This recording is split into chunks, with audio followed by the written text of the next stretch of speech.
Yeehaw! It's time for the Texans Squad, sponsored by Game Time. Everything Houston Texans, every week.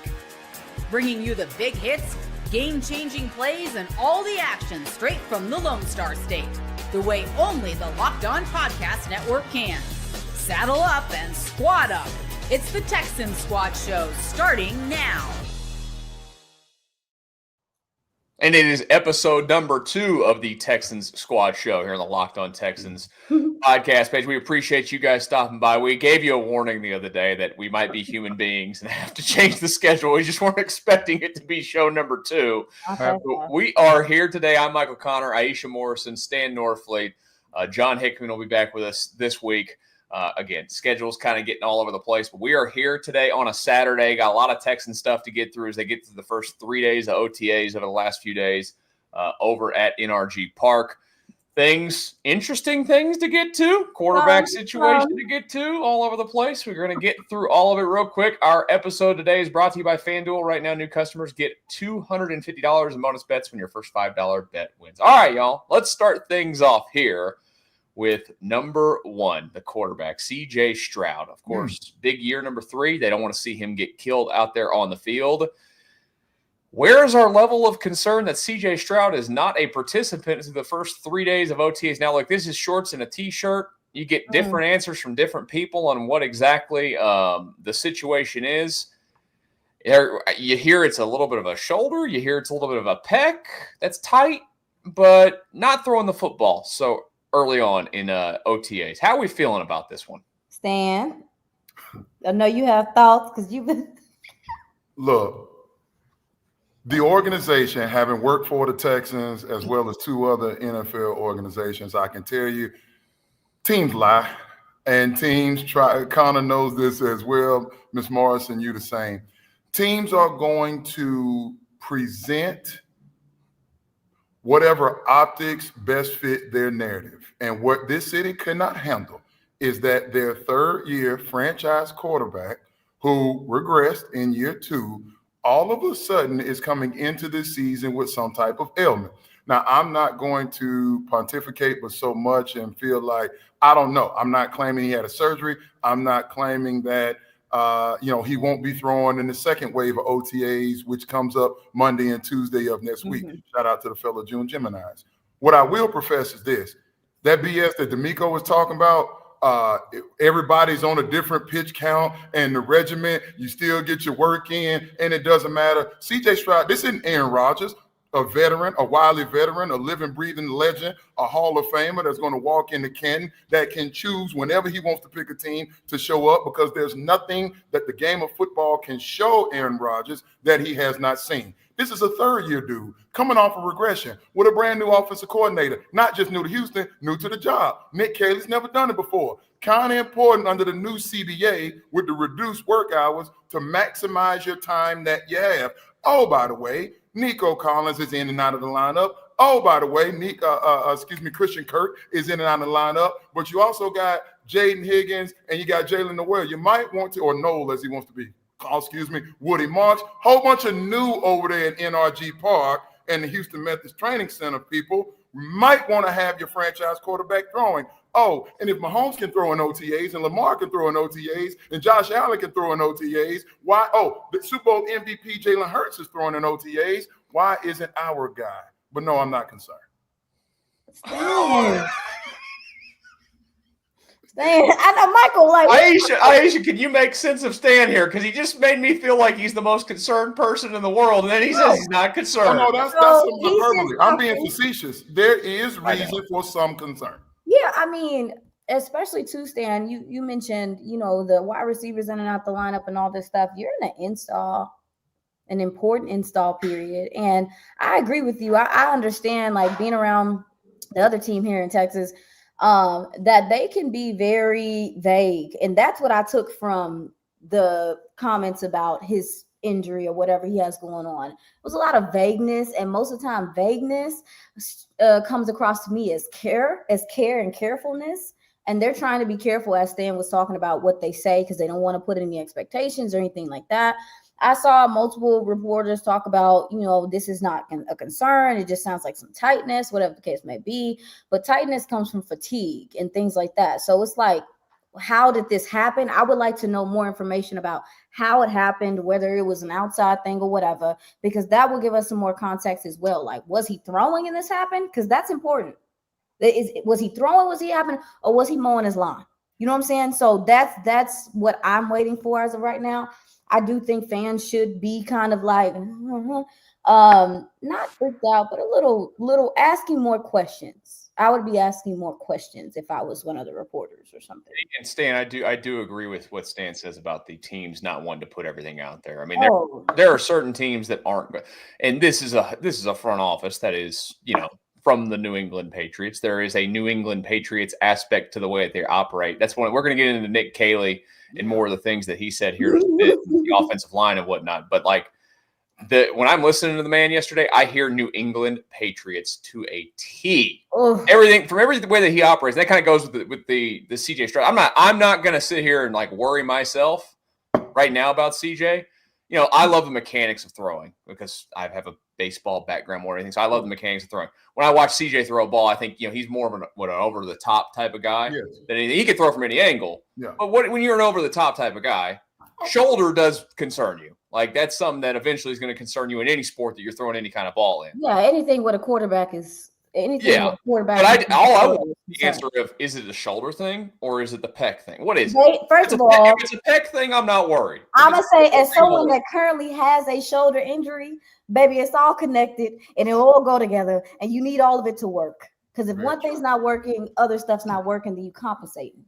So what happened to CJ Stroud's game last year during the regular season when he was getting sacked 52 times, more than anybody in the league, not named Caleb Williams in the regular season? His footwork went to hell. Mm-hmm. You think you might want to be with a new OC, and this Cole Popovich, another former Patriot, now that he's calling the shots, previously the assistant, now that they pushed Chris Strauss out of the building, you might want to go out there and get your footwork. Isn't that Cam Robinson out there, a new left tackle? As someone that has played the game a little bit, I can tell you that geometry, angles matter. Okay, not all 7-step drops are created equal. Cam Robinson needs to know when CJ on this protection, if CJ takes 5 or 7-step drop, he's going to be generally here. So do the young guys. Yeah. So it's not just the skill positions, it's also the offensive line. Yeah. You are right in that this has a Bill Belichickian type of covert. I will give Stroud credit. He had a very noisy, very celebratory offseason last year, and it didn't bode well for him. The brother was on a private jet going all over the place. He's got Amber Rose entertaining her over at Dyken Park, all the types of things. The brother was quiet this offseason. But the reason the team did not tell us and is not telling us specifically what's happening, and I want to give credit to KPRC too, my brother Aaron Wilson reported this last night, that it was the shoulder, the pec, and all those things. The reason they're not telling us is because they don't want these conversations happening. Why? CJ's agent also does not want these conversations happening. Why? Because it's money time.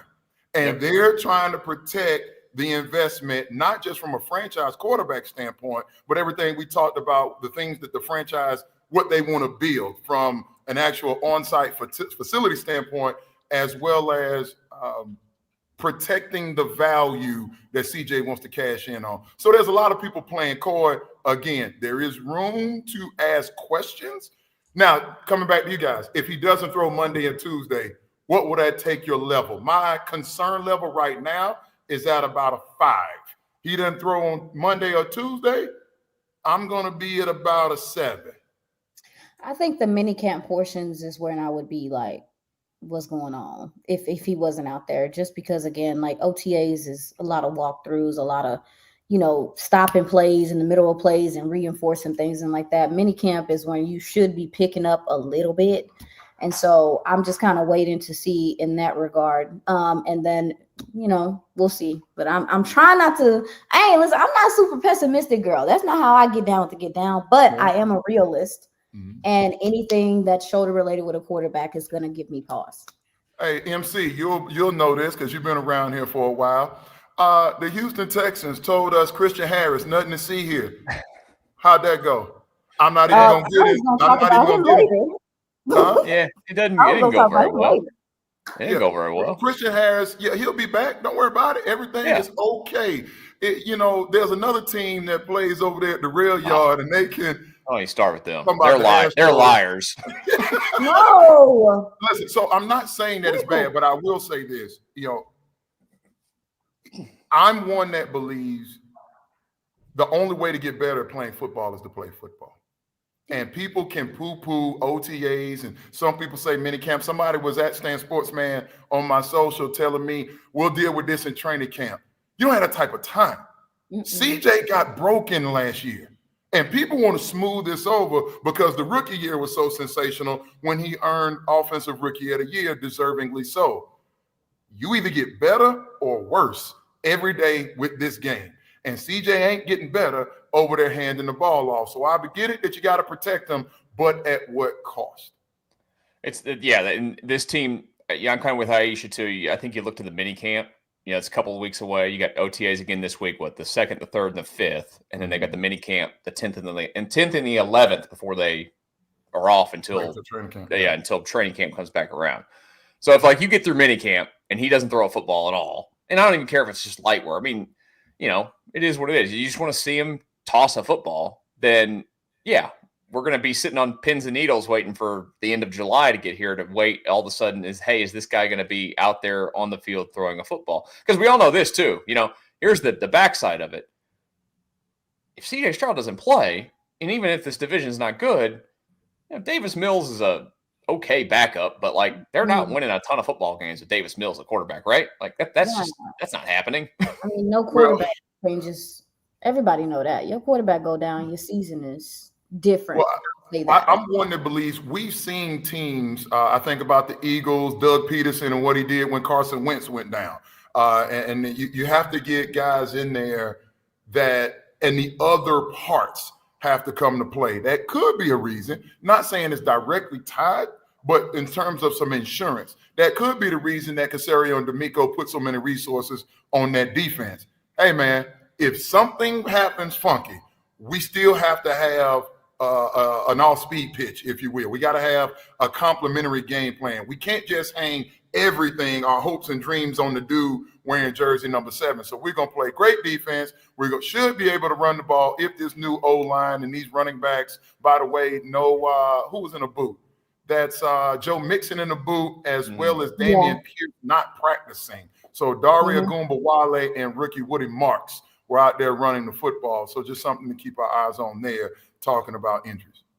Also, you saw a little bit of Jawar Jordan out of Louisville. Covered him during the draft. I don't know I kind of want to get y'all's ideas on him before, I go into kind of what I thought about him. But yeah, I mean, the guy isn't the biggest guy, but he has some speed, some explosiveness. He can capture the edge, has some receiving capabilities. Are y'all even locked in on him, or you could care less? I know he was sidelined last year, but he got banged up last year and missed pretty much the whole season. So I thought there was a room for him on the practice squad.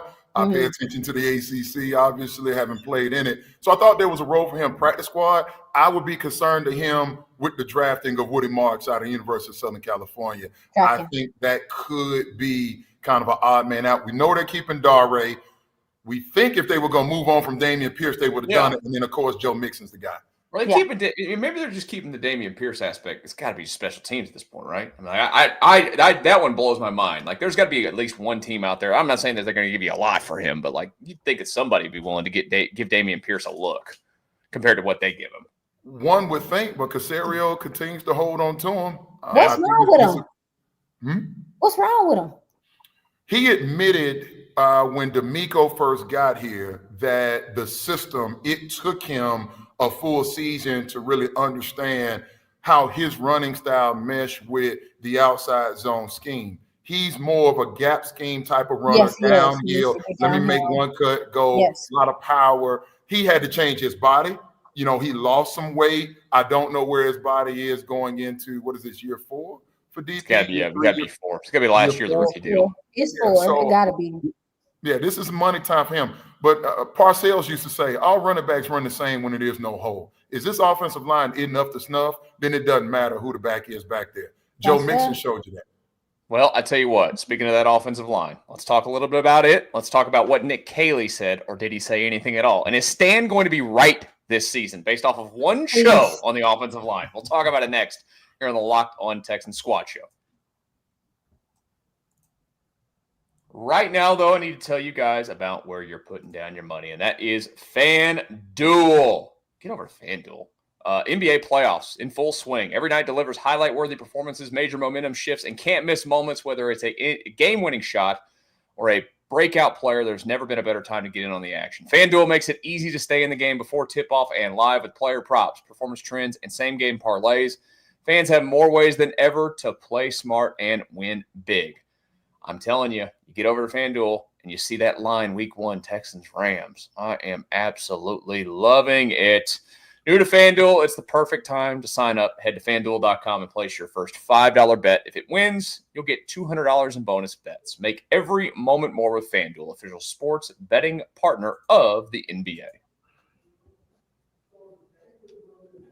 It's a Saturday squad show on the Texans, Locked On Texans page here. I'm Michael Connor. That's Aisha Morrison. And Stan Norfleet as we're breaking down what's going on with the Houston Texans. The first few days of OTAs have concluded. They will get back out there for a couple more days, and then they'll have another short break, like we mentioned, until the mandatory minicamp gets going. That was one of the good things before we get into our Nick Caley and offensive line talk. At least it sounded like, attendance is not an issue in terms of voluntary. You love the culture that they have built where guys want to be there and be around still in year 3 of D'Amico.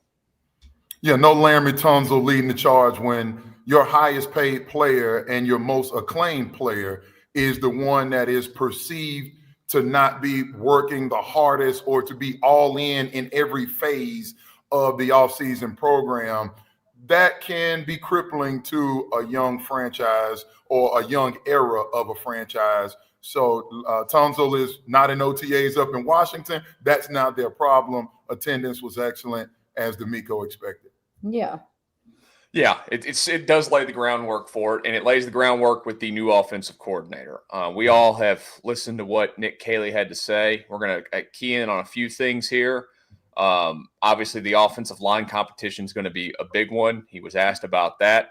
He was asked about, I think the other kind of noteworthy thing was one of what the non-negotiables is for wide receivers. I thought that was an interesting line. But before we get into the offensive line competition and kind of where they use guys, and we'll let Stan do his thing here in a second about it. Just overall, listening to Nick Caley, just your thoughts. Now, I know that we sit at a press conference and we listen to guys, and again, it varies franchise to franchise in any sport. Some franchises are more open with the way that they speak. Their coaches are more open with the way they speak. It's just a personal thing.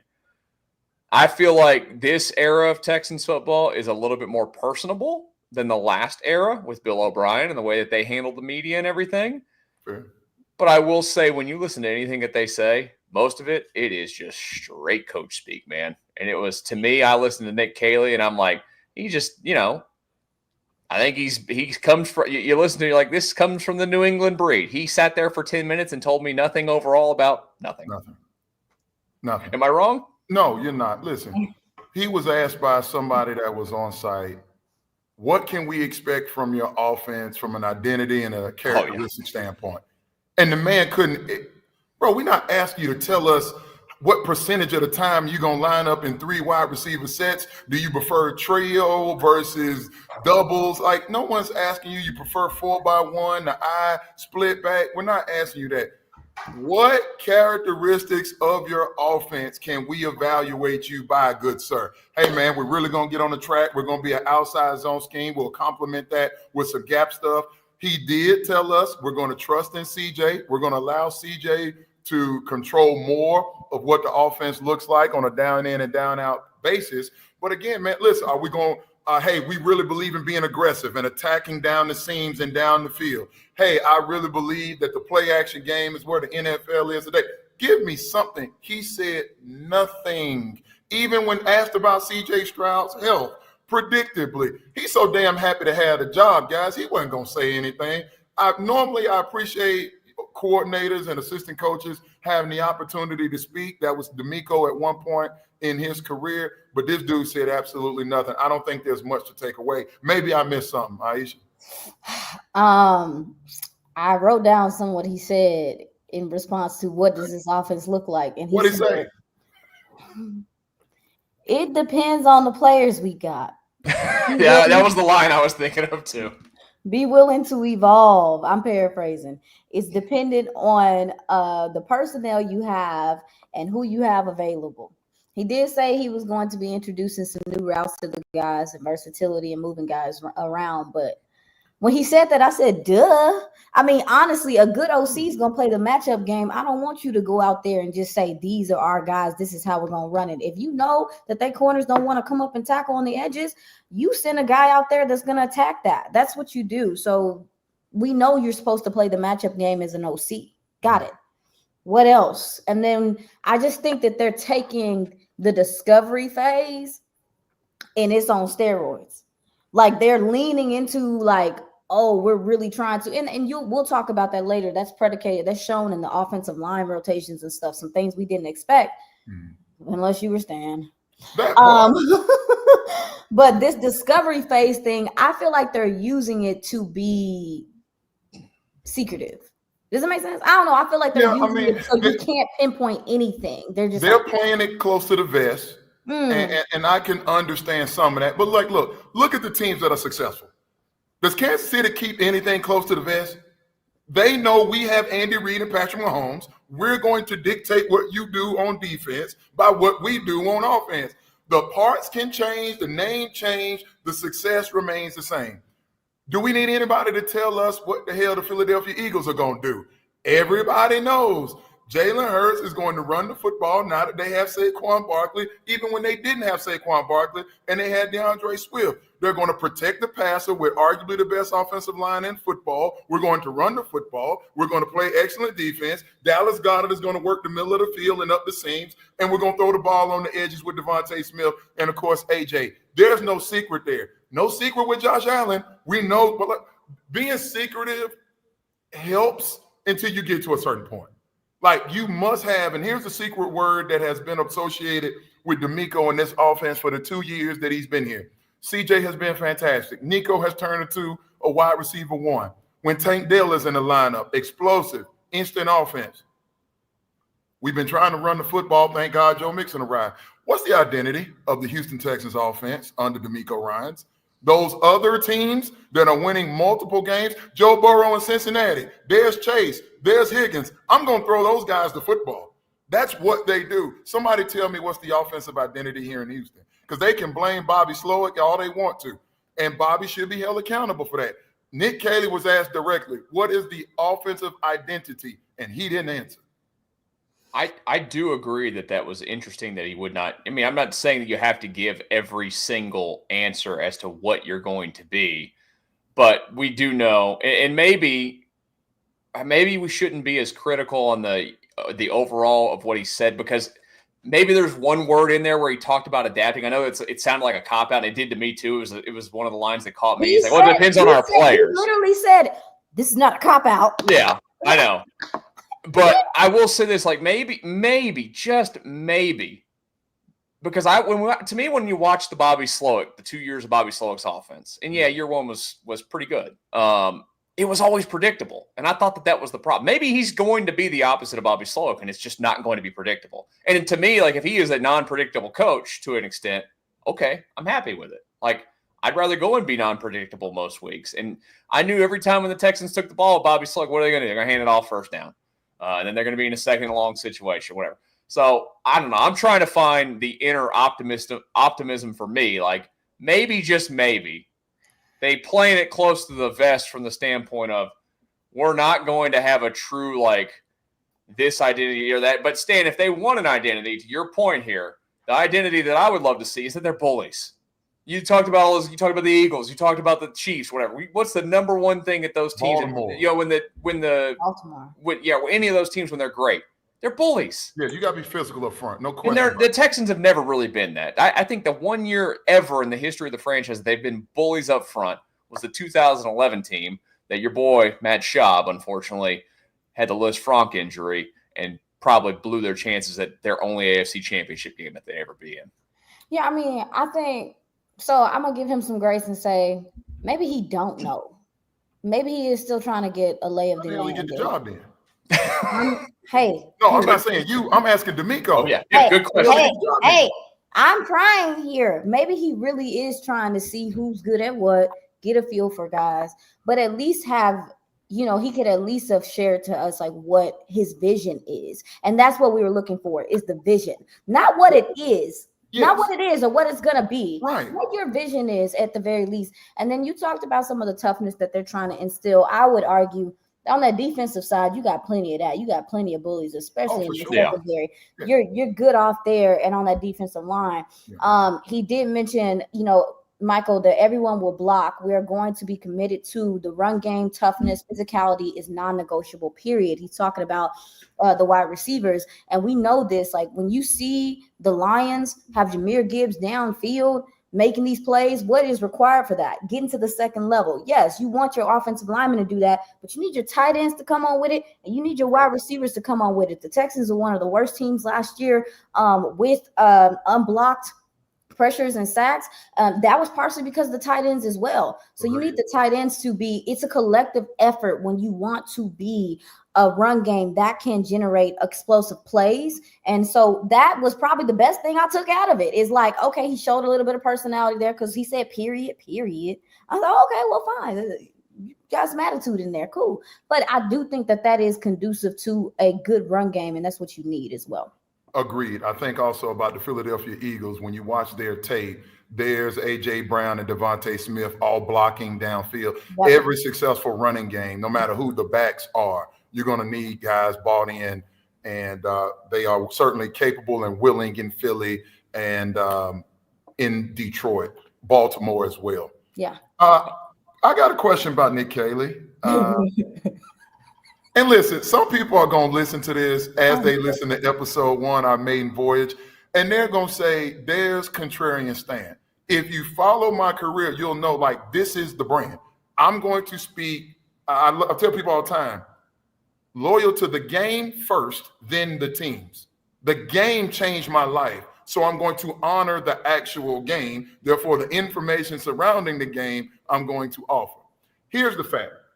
The fact is, Nick Caley was hired because they're comfortable with him, that he worked in New England before he was with Sean McVay. Also fact, he was hired here not because he was better than Bobby, but people believe he's a different Bobby Slowik.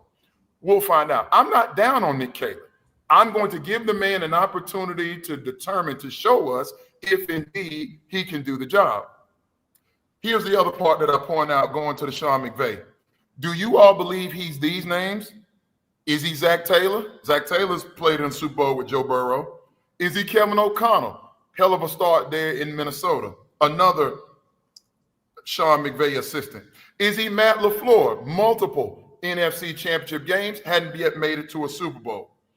Or is he going to be Brandon Staley, who just got murked from the Los Angeles Chargers? Just because you were with McVay, how many assistants did Belichick have that it didn't go so well when they were the head guys?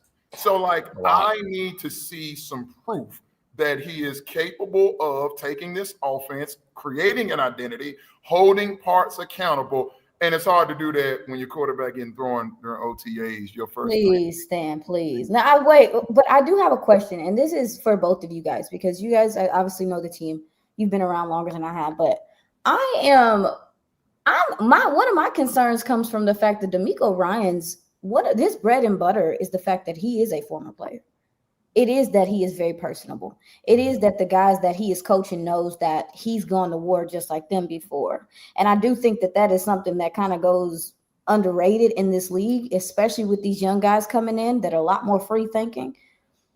Is that New England type vibe? Because, obviously you talk about McVay and all that stuff, but is that New England type vibe conducive to what this NFL has become? And what these guys, and I'm not saying to completely do away with that, but with D'Amico being on the other side of that, to me, and players saying he makes me want to play for him. The New England feel, from my understanding, the former scouts I've talked to, it's a tight ship the way it's run. So how do those two guys mesh personality-wise? And that's what I wanted to ask you guys. Do you guys think that they're going to mesh if he comes in here on some New England The stuff? two guys, me and Kaylee and DeMeco DeMeco. and yes, do you think they mesh? I think Nick Cayley, if he wants to remain employed, DeMeco just fired his boy. Mm-hmm. You know, So if you're Nick Cayley and you come and take this job, you understand this is, a short fuse, so to speak. Like, I don't have a whole bunch of leeway here, not a ton of latitude. This man just let go of a guy he grew up in the coaching ranks with. To your point, Aisha, it was much ballyhooed, and we talked a lot about it around here when DeMeco was hired and through these 2 years. The culture has been reset in Houston, and that has reverberated across the league. Everybody knows DeMeco understands. There's a lot of energy. There's a lot of optimism. There's a way you go about working meticulously when you're trying to elevate the program. That is without question. Everybody knows DeMeco looks like he can still play. And that'll get you a lot. That goes a long way. Yeah. But at the end of the day, coaches in this league, coaching in general, at the highest of high levels, it's not about what you know, it's about what you can get the players to do. So if Nick Cayley can come in here, I don't give a damn about how much stuff you can put on the whiteboard. Can you get John Mitchell III? Can you get the best out of him? Can we get the best out of Dalton Schultz and get him back looking like he did in Dallas before he left to come get that money from Houston? Can you get the best we've seen out of Cam Robinson and Lincoln Tomlinson and those guys? Can you get a run to Ersary? Can you get him playing on track to be a first-round caliber offensive lineman that he was? Like, can you get the best of guys? That's all I care about. So where they come from and what they know, all that's cool. Can you – and to me, Nick Cayley's not here because he couldn't get the best out of Laremy Tunsil. And he didn't get the best out of some of those other weapons. In some cases, he did. Tank Dell, it's unfortunate that he got injuries. We think about Stephon Diggs, it's unfortunate. He didn't get the best out of Dalton Schultz. So you guys get my point. Yeah. What about you, Michael? I completely agree there. You got to get the best out of everybody. I think that we could probably all agree through the first 2 years, they've gotten about the best out of everybody they could get on the defensive side of the football. That's not been the issue. And they've had unbelievable years out of so many players. It's about that offensive side of the football. And maybe, this is the part where, and it's like this everywhere, we don't know what goes on behind the scenes, obviously, but, maybe DeMeco's voice is a little bit more elevated now in the offensive room than it ever has been before. It should be. It should be. He's the head coach. Like, I feel like the first couple of years, it was a little bit separate. It was Bobby Slowick's offense. DeMeco trusts him to do his thing. Like you said, that's his boy. He kept his hands off. And over here is DeMeco handling the defense with his guys, Matt Burke and that crew over there. And it was two separate entities. Maybe it needs to be more of a little bit of a mix there. And that's part of the growing process as a head coach, right? Listen, I'm going to say something. It's going to be perceived as hyperbole. And I'm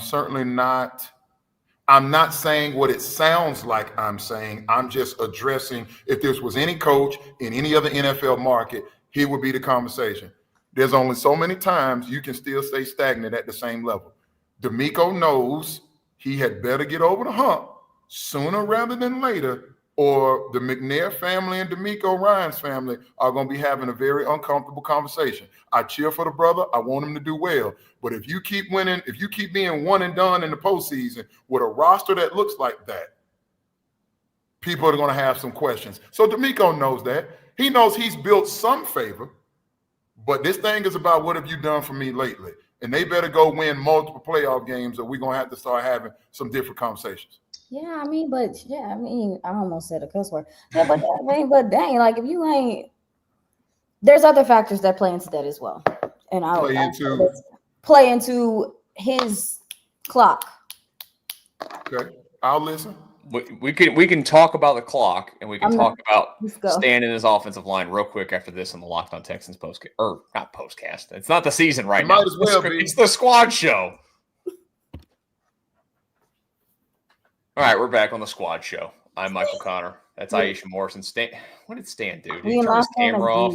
I'm still here. Your camera's off. We're looking at a blank screen. What did he say?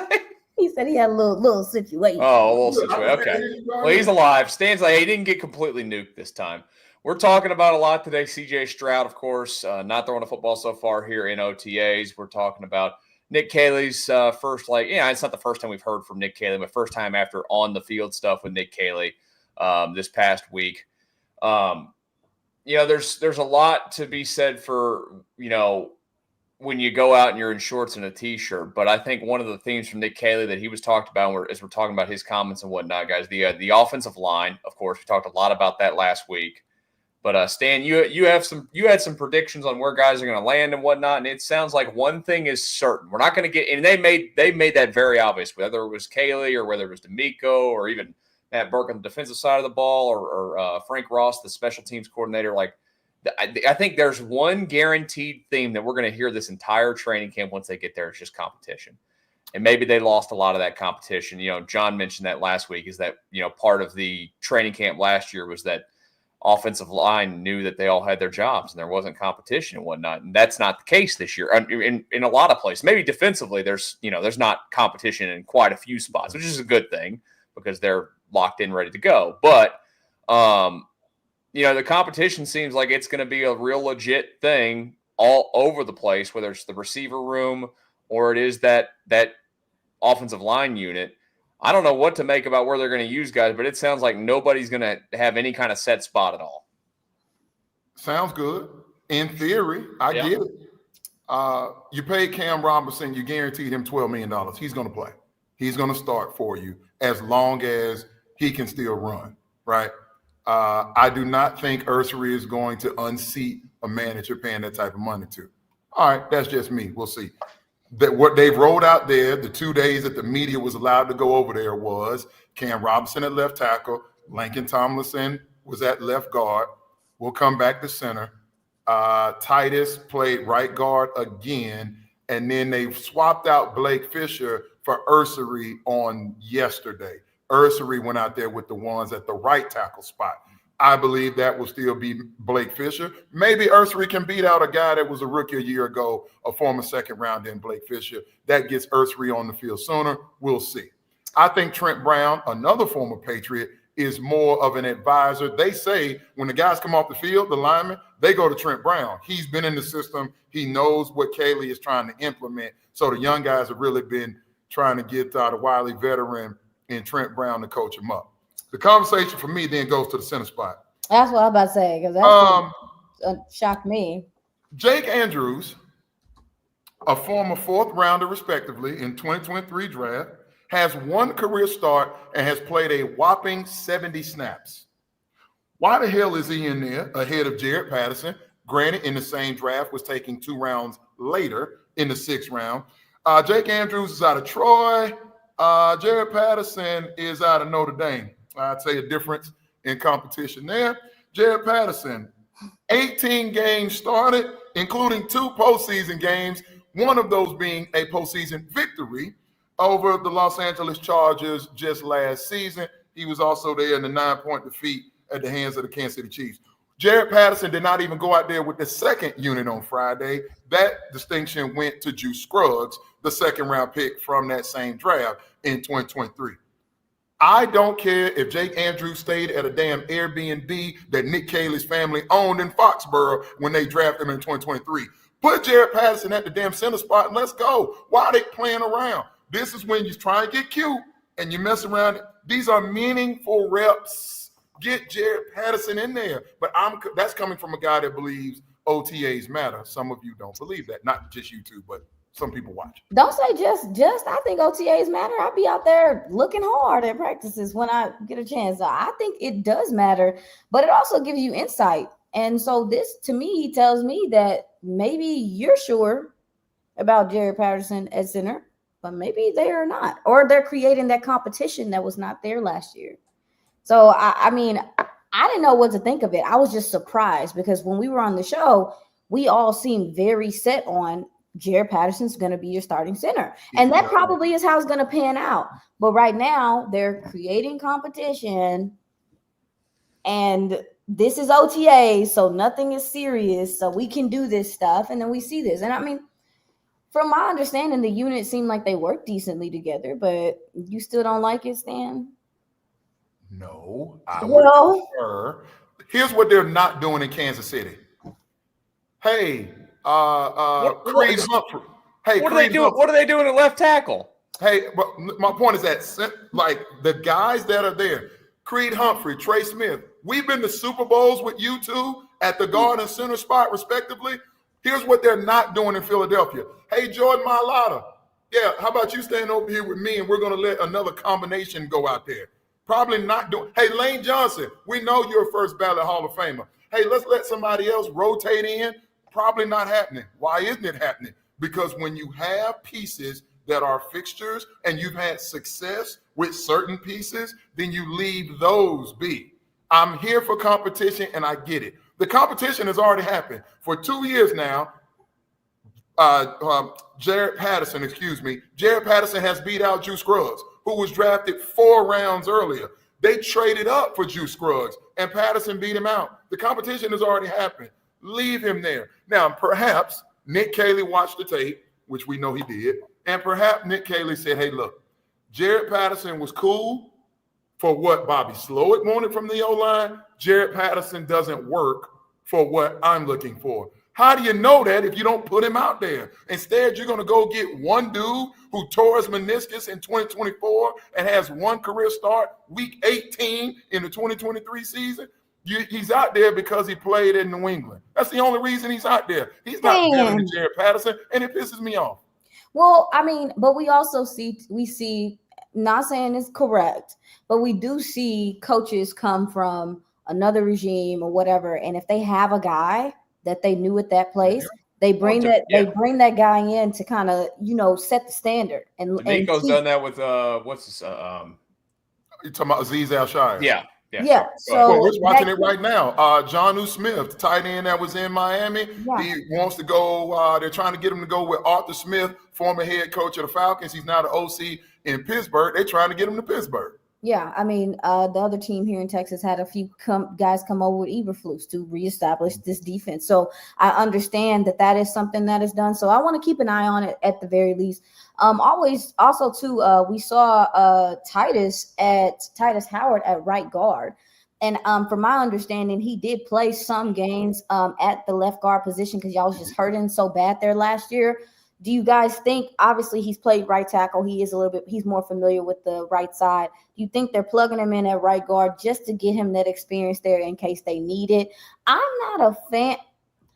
I like the versatility that people want for their offensive lines, but I don't want it to be at the detriment of a player's development, because we know the interior and tackle position is a totally different thing. What your feeder's doing. Understand, you talked about the spacing, understanding the quarterback. How long is this going to go on, do you guys think, before they establish you're here? Do you want that training camp? Do you want to go into training camp with an established offensive line and knowing who's going to be who? Or is that going to continue to be this musical chairs type thing? Because it seems like they're just doing this to see who fits where and all this stuff. And I'm just like, it feels like a lot to me. Well, somebody on this show was the first one in the Houston landscape to pitch the idea that Titus Howard would be a fixture at right tackle.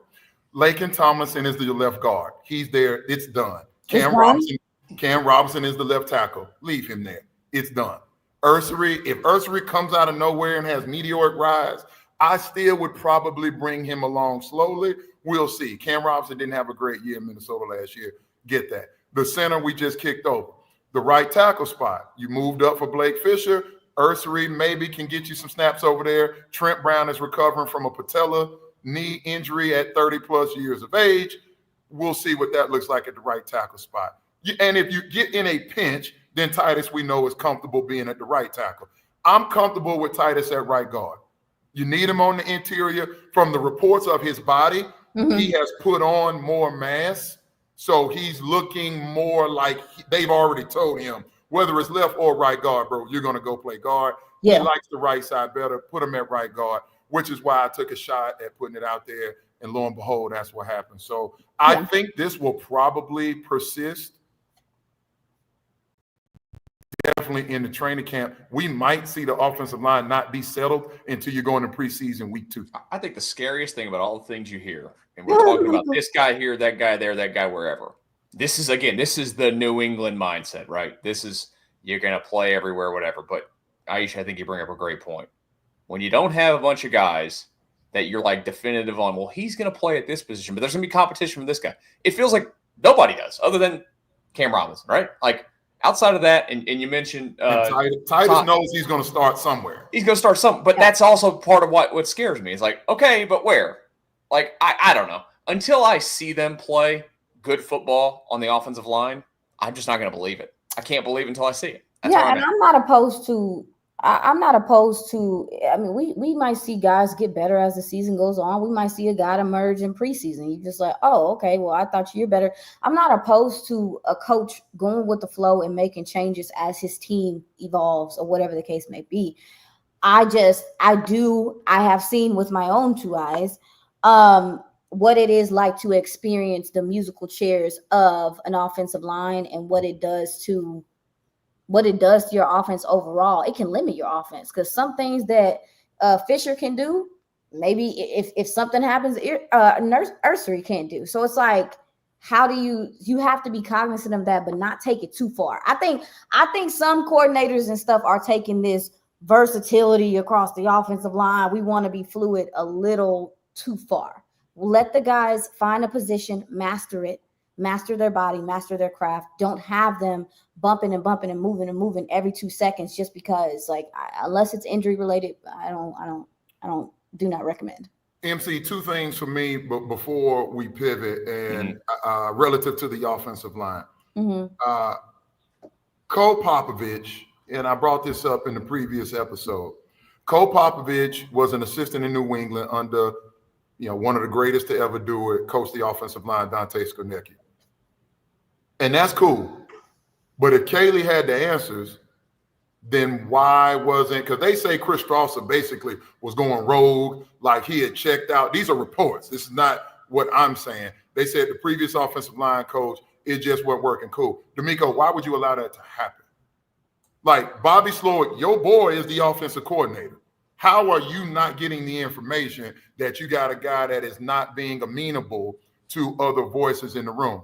Now, maybe Cole Popovich is the answer and the offensive line will start playing better. There were several times, I actually said this, I was in the press box talking to Andre Ware, and I said to Dre, hey, man, I honestly, God, don't think the offensive line knows who to block. I think they go over the meetings. I think they're able to mask it in practice. But I think when they get in the games and teams start throwing their second and third plans at the Texans, I don't think they know who to block and how to adjust. Now, if you're Cole Popovich, you could have been a hero. If you're the guy that fixes the issue, you become the hero.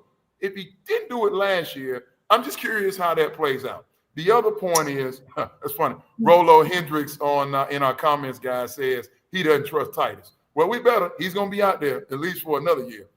The last part is we talk so much about New England, whether it's Jake Andrews, the center that they just got from New England, a 2023 draft selection. Whether it's Cole Popovich, I just mentioned him and Dante Scarnecchia. Whether it's Nick Caley coming from New England before he was in the Los Angeles Rams organization. And, of course, Caserio. You know what ultimately made New England go? The quarterback. Yeah. The quarterback was pretty good. And all of this, unfortunately, and they're talking about we're going to give CJ more responsibility. It took Brady a while before he earned the right to start changing protections and doing certain audibles. I just want us to be careful. CJ needs to still be coached and managed. He hasn't arrived just yet to me. I love the kid. I cheer for the kid. I just get not nervous. I just get apprehensive about dumping the whole program on his plate. And it sounds like that's what they're doing. Well, I don't like it. Yeah, and I think it's going to be something that we're going to talk about all season long, unfortunately. It's going to be a revolving topic. I want to finish off the show with some look ahead Who's going to be we're going to each give a breakout star for 2025. We'll do that next year on the Locked On Texans Squad Show. Our final few minutes of our second edition of the Locked On Texans Squad Show. Again, thank you for joining us if you're watching us live on Saturday. And those of you that are going to watch later on, we appreciate you watching as well. Make sure you're subscribing to the Locked On Texans YouTube page. John Hickman handles the everyday podcast. He's usually with us. He'll be back with us Tuesday. We're going to get back. Again, sometimes schedules get a little out of whack. Whatever. Tuesday, 6 p.m., we'll be live for our third show here on the channel. We'll have more to talk about OTA-wise this week from the Texans. We'll hear from more people at some point. I would assume we'll hear from the quarterback as well, C.J. Stroud, at some point. They'll make him available. So we'll have some discussion about what he has to say. Obviously, again, we've talked a lot about him not throwing the football today early on. But one thing is going to be certain in every season. Somebody's going to break out on a roster everywhere. So let's take an early stab at it after the first few days of OTAs and well before training camp. If there's one person, one player on this roster that you're looking at, and look, it could be a player that's, starish level or borderline Pro Bowl or even a Pro Bowler to this point. But is there somebody on this roster that you can pick out for this year that you say, I think is going to have that big leap year to maybe superstardom? I want to go. I'm going to let Stan go, but if you start saying mine, I'm going to cut you off. So go ahead. Go ahead. So I don't see you. Go ahead, Ice. I'm serious. Okay. So I was listening to Matt Burke speak about Petrie and that they're going to be doing some moving him around, maybe trying some new things. Obviously, the safety position is pretty taken care of at this point. I think Kalen Bullock was someone I was very high on. I consider him like a hunter back there. Kamari Lassiter obviously showing what he can do. CJ Gardner-Johnson wasn't there yesterday, but you guys brought him in, I think, to be that opposite corner. So it sounds like Petrie is going to be playing more in the nickel. And I think that Petrie, with his temperament, could be obviously, I think people respect what he's capable of, but I think this is the year where people can really see him shine with all the pieces that are around him. It's going to allow him to hopefully play a little bit more free and to be able to maneuver in the box and kind of be that, that sweeper, that guy that kind of cleans up stuff. He's a tone setter. He's super rangy. I've always liked Petrie, and I think the nickel cornerback position has become so intricate to this NFL. Yep.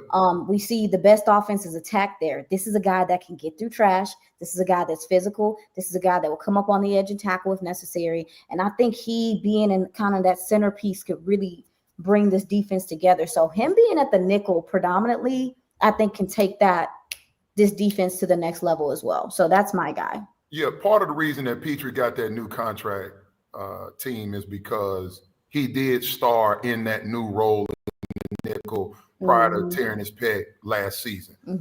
Because so many teams are playing in sub packages on defense, your nickel and dime packages, because the offenses are attacking so much in the passing game. Teams are in sub packages 2/3 of the time. It literally is about 63% give or take. So Petrie's going to spend a lot of time on the field. He found a home. D'Amico designed something up, and kudos to D'Amico for putting Petrie in the place that he feels best and where it works best. And then again, to your point, going to get CJ Gardner-Johnson no longer wants to be referred to as CJ GJ. He wants to be called CD.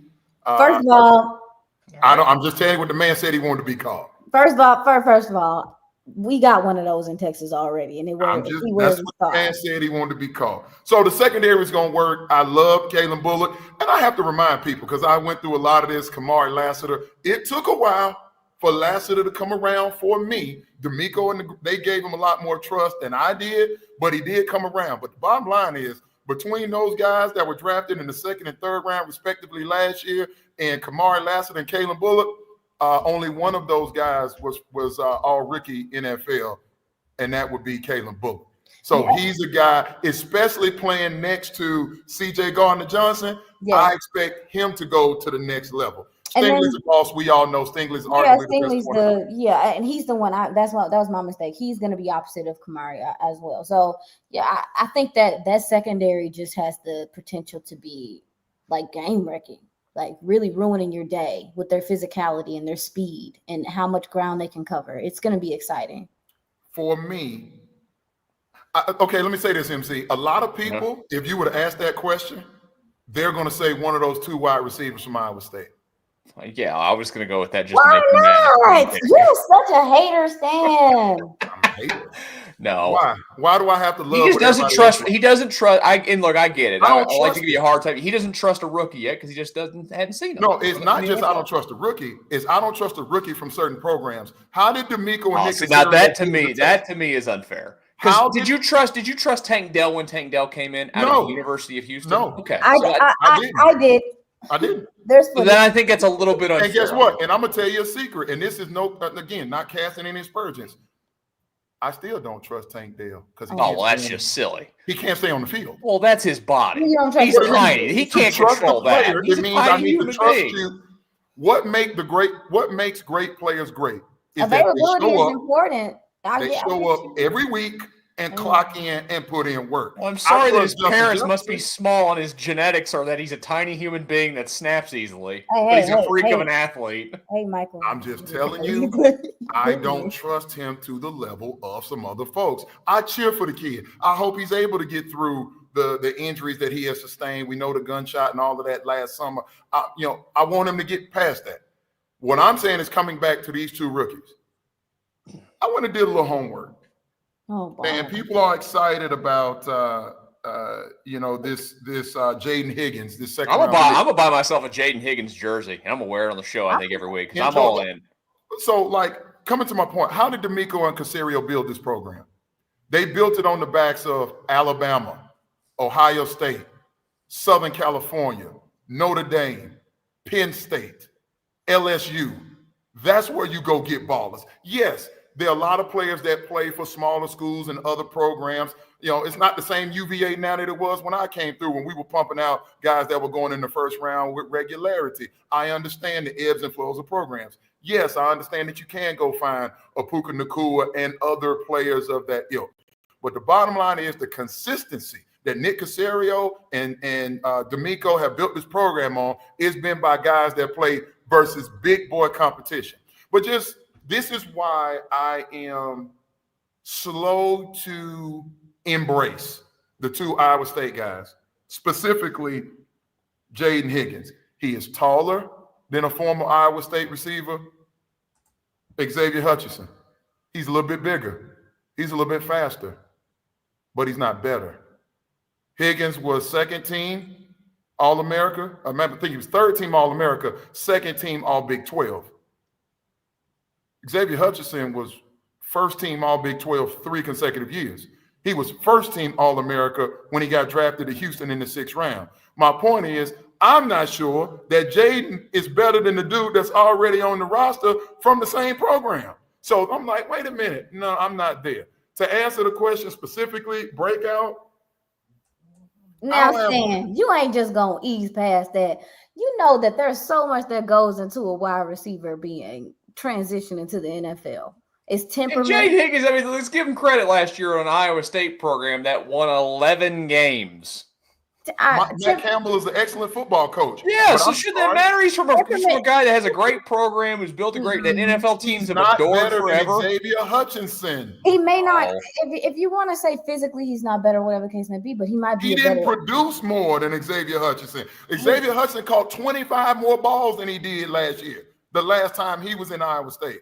So that's all I'm saying. He may develop and be a baller. I will give him his flowers when the time comes. If the question is, who could be breakout, it ain't none of those young dudes, not those two wide receivers. It's just not. Now, you ask me who? I don't know, man.